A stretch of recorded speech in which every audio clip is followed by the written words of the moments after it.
Atenção você que ainda tem o sonho da casa própria. A Caixa Econômica Federal anunciou esta semana a redução dos juros do crédito imobiliário.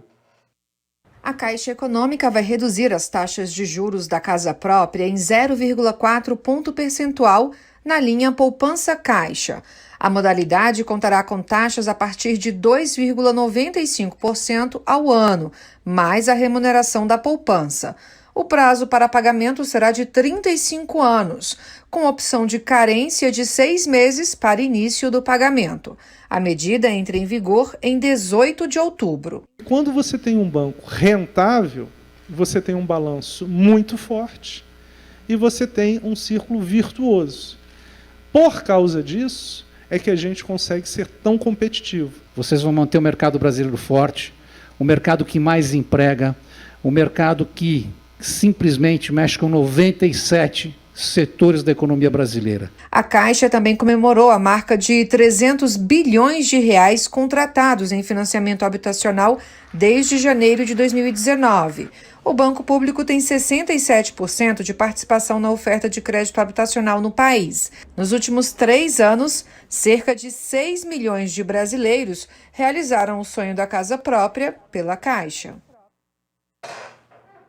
Na edição de fim de semana do Jornal Diário de Teresópolis, uma reportagem com mais informações sobre essa mudança aí no crédito imobiliário.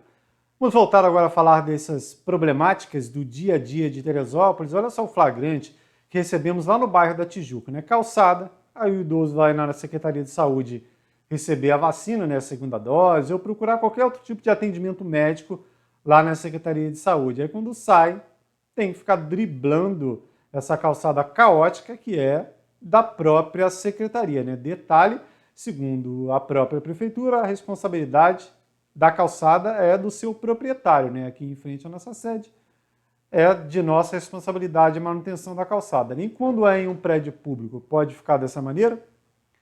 Imagina, né? O idoso, em alguns casos, já com dificuldade para caminhar, vai lá procurar ajuda na Tijuca, né? Vai lá pedir ajuda na Tijuca, aí acaba se machucando.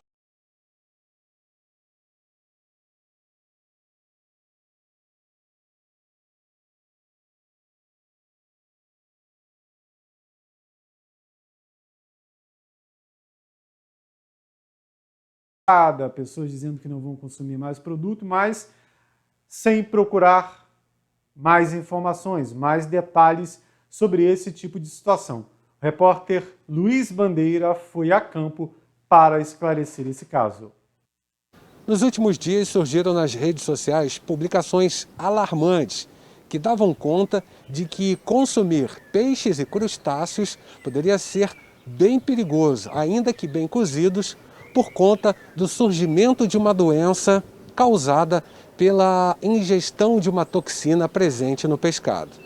Ciente do problema, o Ministério da Agricultura, Pecuária e Abastecimento divulgou uma nota na qual alerta sobre uma possível relação entre os casos da doença de RAF, conhecida como urina preta, observados este ano no Brasil, e o consumo de peixes, mariscos e crustáceos sem o selo de órgãos de inspeção oficiais. Então, para a gente tirar todas as dúvidas sobre a questão do pescado aqui em Teresópolis, viemos falar com um especialista, o Nilson Neves, que é do Recanto dos Pescadores. Nilson, obrigado por receber a diário. Prazer. E como é que vocês atestam aqui a qualidade do peixe que você serve no recanto? Olha só, o nosso peixe, ele é o peixe de água doce, o tambaqui, o pirarucu, o pintado, as costelinhas de tambaqui. Eles são peixes criados em cativeiro. O peixe vem da região de Roraima e Rondônia, não é peixe de rio. Esse peixe ele passa por um frigorífico, como se fosse um frigorífico de carne, de boi. Lá tem veterinário, tem inspeção, tem CIF, tem tudo. Esse peixe é transportado até o frigorífico, ele é abatido em água gelada, ele é congelado e eviscerado na mesma hora para que não haja contaminação. Ele é congelado na temperatura específica, ele é transportado até aqui, a região sudeste, todo transportado em caixas de isopor ou caixas de papelão, mas dentro de carro refrigerado, com termoquim, com tudo. E, como vocês sabem, Os primeiros a serem investigados foram esses frigoríficos, até porque a doença causada foram em um rio do Pará, já em 2012 ou 2014, na Bahia também tivemos um problema desse, mas é peixe de rio que come a toxina, tá? E esse peixe lá do rio, o ribeirinho pega ele sem gelo, põe na bancada para vender, é um outro tipo de produto. E esse não é o produto que você oferece aqui, Não. você não tem peixe da região norte aqui no Recanto, né? Não, o peixe, o tambaqui, o pirarucu, o pintado, o tucunaré que a gente não vende aqui, ele é todo da região norte. Só que o peixe nosso é criado em cativeiro. Então se você for lá na CNN, no G1, você vai ver várias reportagens lá dizendo peixe de cativeiro não tem problema, não tem incidência dessa bactéria. Você estava mostrando para a gente aqui antes do início da reportagem a maneira de se armazenar um peixe, né? Exatamente. E a gente está aqui bem próximo aqui do frigorífico do Nilson aqui. Ele oferece, além do peixe já processado, né? E o prato feito, né? O peixe cozido, você vende também o peixe aqui para quem quer fazer, né? Então, vocês têm assim, o selo do CIF, não é isso? Exatamente, o peixe vem direto de lá, a gente não manuseia ele de maneira alguma, ele sai daqui, nós descongelamos para fazer os pratos no Recanto. E se o cliente quiser comprar o peixe, inclusive semana passada nós tivemos o Procon em Teresópolis, eles consumiram o nosso peixe, adoraram, compraram in natura para levar para o Rio de Janeiro. O peixe é todo ali embalado, olha como você pode ver. A temperatura ali está menos 19 graus na geladeira, que é uma temperatura para que se conserve o pescado, e todo embalado, e todo ele com CIF. Como eu peguei uma caixa dentro do frigorífico, abri para você ver, ele vem todo ele lacrado, tudo direitinho. Então, você pode dar uma dica de segurança para quem quer comprar um peixe e cozinhar em casa, assar, fritar, que seja. Qual é a dica de segurança que você dá para o nosso espectador? Exatamente isso. Você vai, em vez de você pegar um peixe fresco, que você não sabe quanto tempo ele ficou fora do gelo, se ele foi viscerado, quanto tempo depois dele ser pego. Então, o ideal é que você faça isso. Pega um peixe embalado, que tem o selo CIF, Ministério da Agricultura. Esse você pode ter certeza que não tem problema. Eu estive pessoalmente esse ano 3 vezes pescando. Eu sou pescador.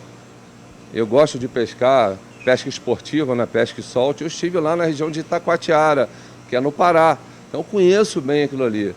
Nós pescadores, quando a gente vai lá pescar, a gente escova os dentes com água mineral. A gente não pode nem escovar os dentes com a água do barco, porque a água é contaminada. Lá você vê que tem vários garimpos.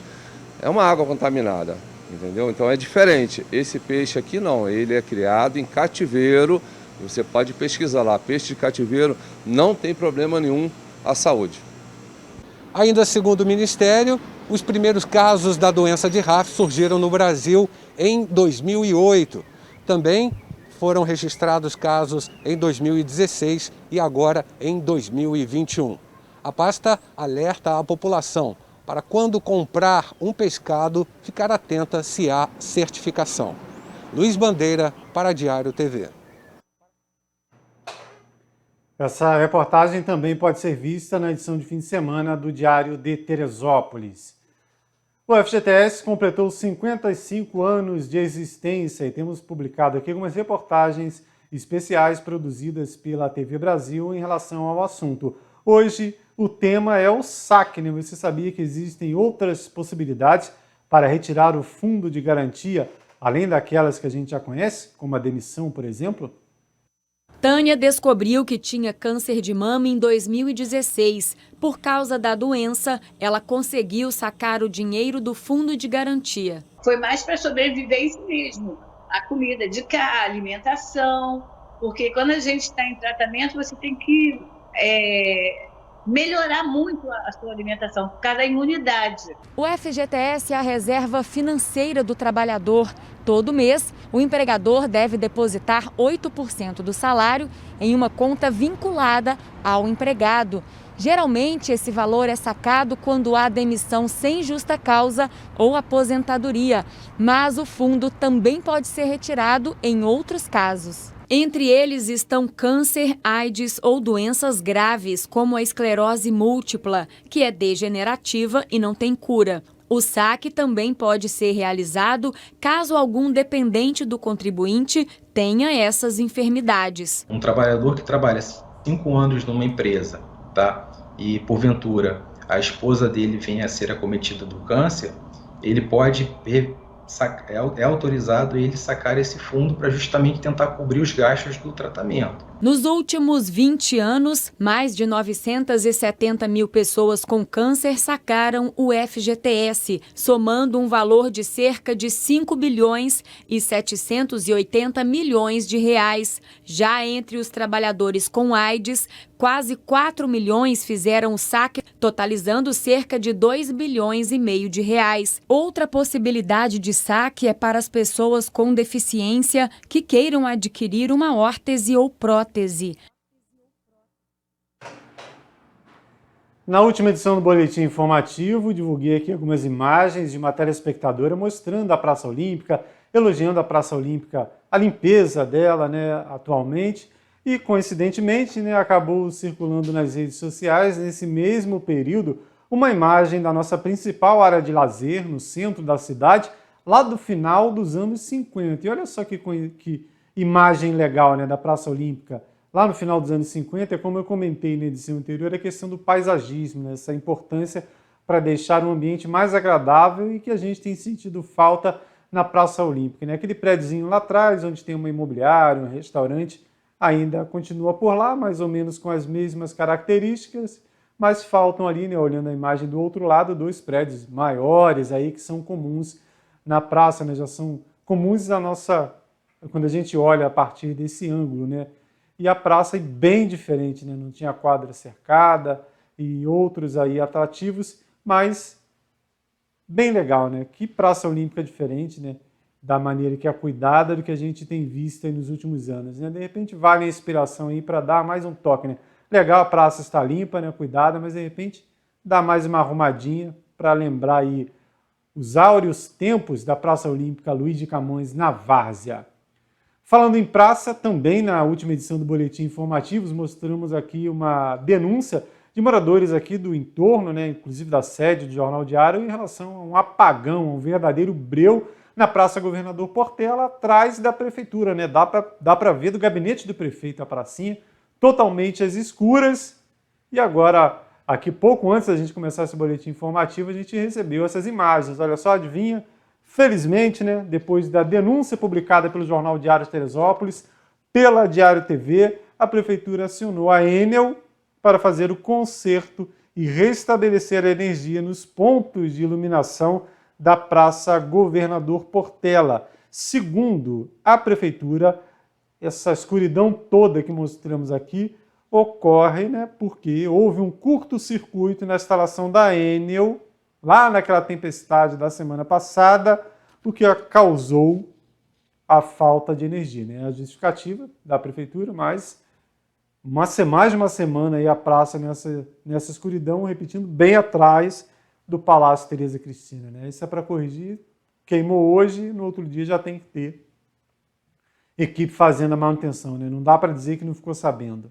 Vamos agora a mais uma colaboração do jornalista e historiador Vanderlei Pérez, com o quadro Foto do Dia.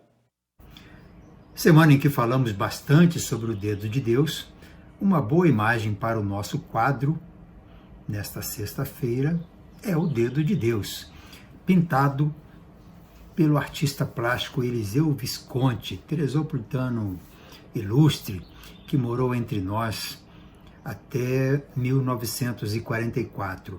E da sua casa, ali na Avenida Delfim Moreira, em frente ao Colégio Higino da Silveira, ele pintava as montanhas da Serra dos Órgãos. Afinal, ele é de um tempo em que não havia ainda os prédios na cidade.